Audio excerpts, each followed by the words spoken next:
राजन नाम का एक गरीब लड़का एक छोटे से गांव में रहता था।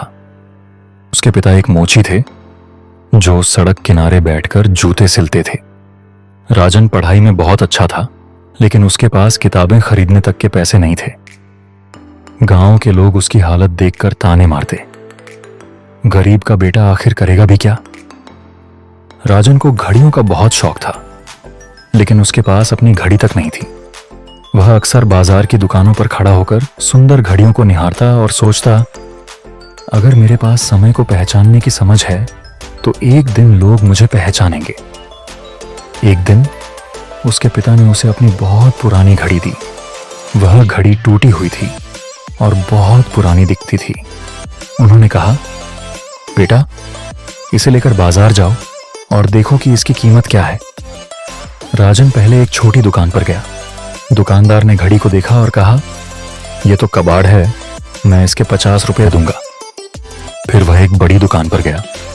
वहां भी दुकानदार ने उसे ज्यादा से ज्यादा 100 रुपए देने को कहा। राजन निराश होकर वापस लौट आया। तब उसके पिता ने कहा, अब इसे एक घड़ी संग्रहालय, वॉच म्यूजियम में ले जाओ और पूछो। राजन वहां गया और जैसे ही घड़ी के मालिक ने उसे देखा, उसकी आंखें चमक उठीं। यह तो एक दुर्लभ एंटीक घड़ी है, मैं इसके लिए तुम्हें 5 लाख रुपए दूंगा। राजन दंग रह गया। वही घड़ी जिसे बाजार में कोई 100 रुपए भी देने को तैयार नहीं था, अब लाखों में बिक रही थी। तब उसके पिता ने उसे समझाया, बेटा, जब तक तुम गलत जगह पर हो, लोग तुम्हारी कदर नहीं करेंगे, लेकिन जब तुम अपनी असली जगह पर पहुंचोगे तो तुम्हारी कीमत दुनिया पहचानेगी। राजन ने उस दिन सीखा कि खुद की काबिलियत को पहचानना और सही जगह पर होना ही असली सफलता है।